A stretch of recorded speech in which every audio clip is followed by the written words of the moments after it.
rubrique Les Rencontres des Amis de Bruno. Ça me fait plaisir de te voir, on se connaît déjà depuis quelques temps, pas mal d'années, et je sais que tu es un grand spécialiste de Porsche, ce qu'on ne sait pas forcément à Vannes. D'où vient cette passion pour Porsche et la voiture, la compétition? Alors, la passion pour Porsche, c'est, comme tu l'as dit à juste titre, c'est avant tout la compétition. Donc, mon arrivée dans la marque est venue déjà de là. Je suis parti il y a quelques années travailler en région parisienne dans une écurie de course, et forcément sur cette marque. Et comme cette écurie ne travaillait que sur Porsche, j'ai continué, j'ai créé RMS donc en 1997. Mais oui, parce qu'on ne sait pas que tu es installé, donc forcément tout le monde ne le sait pas, que tu es installé à Vannes, enfin à Tex exactement. Il n'y a pas beaucoup de compétiteurs automobiles qui sont installés en Bretagne. C'est plutôt Le Mans, quand on pense à la course automobile, qu'à la Bretagne. Oui, enfin, pourquoi la Bretagne, pourquoi Vannes? Et pourquoi la Bretagne? Parce que je suis né à Vannes, déjà avant tout. Je voulais déjà monter mon entreprise sur la région. Oui. Et donc je suis venu en famille, on a créé RMS après avoir travaillé en région parisienne. Et donc tu es installé en quelle année? En 1997, j'ai créé RMS. Et donc tout de suite dans la compétition automobile? Oui, parce que comme je venais d'une écurie de course, en fin de compte, je n'avais pas spécialement de clientèle, j'avais qu'une clientèle compétition. Et donc j'ai démarré l'entreprise avec une clientèle compétition, et cette clientèle compétition m'a amené gentiment à travailler avec des clients, je dirais, dits civils.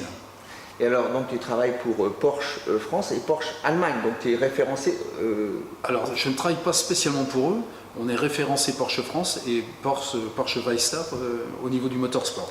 Voilà. Porsche Weisstar c'est quoi? Porsche Weisstar c'est là où sont construits tous les autos de course, là où sortent les LMP1, là où sortent toutes les GT qui courent dans le monde. Et donc tu prépares combien de voitures en compétition par an? Alors il faut dissocier en fin de compte ce que l'on pratique pour nous, l'écurie RMS, et les dossiers que l'on prépare aussi pour des clients que l'on entretient à l'année. Oui. Donc il y a des autos qui sont entretenus ici tous les hivers et qui viennent en cours de saison en révision. Oui. Et il y a notre programme course RMS pour le team.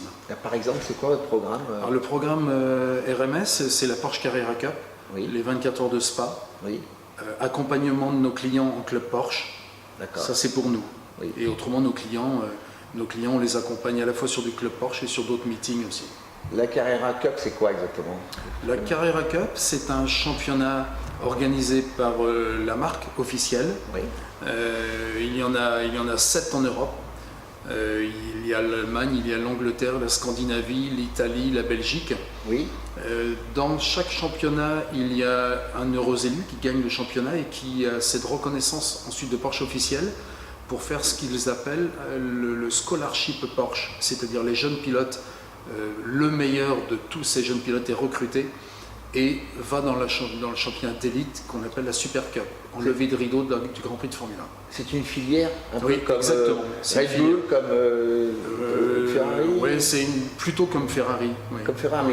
Oui. D'accord. Red Bull n'étant pas un constructeur, c'est plutôt une filière comme Ferrari. Alors on a vu que malheureusement Porsche allait abandonner l'endurance, ça doit être un chagrin pour toi? Alors ils abandonnent l'endurance au niveau des sports prototypes, mais ils n'abandonnent pas l'endurance au niveau du championnat GT, au contraire ils le renforcent. D'accord. L'an dernier il y avait 2 autos officielles, cette année, 2018, ils annoncent 4 voitures officielles au Mans. Oui, et en même temps il y a aussi toutes les voitures, les autres types de voitures. Forcément, parce qu'aujourd'hui ils ont vendu leur parc d'auto, oui. Porsche n'a plus de voitures. Ah bon? Et ils reconstruisent des autos pour 2018. Voilà. Alors j'ai vu ta passion extraordinaire pour les moteurs, ta tête tout à l'heure plongée dans un moteur, un flat twin des années 1972, parce que tu te lances aussi dans la reconstruction de prototypes anciens. Oui, alors ça je l'ai toujours fait, parce que j'ai commencé mes armes en fin de compte avec les Porsche historiques. Oui. Et c'est la demande croissante fait que je m'y suis remis un petit peu. Et le fait de m'y remettre, les gens reparlent autour d'eux et forcément nous sollicitent davantage. Parce qu'il n'y a pas beaucoup de gens qui sont capables de reconstituer des Porsche des années 70, 75, des 908, 910, 911. C'est quand même des modèles très rares. Oui, tout à fait. Mais c'est aussi l'expérience aussi. C'est vrai que j'avais un peu laissé tomber ces 2-3 dernières années. Oui. Et la demande croissante fait qu'on s'y remet gentiment. Il y a des amateurs de ce type de voiture. Oui, bien sûr, bien sûr.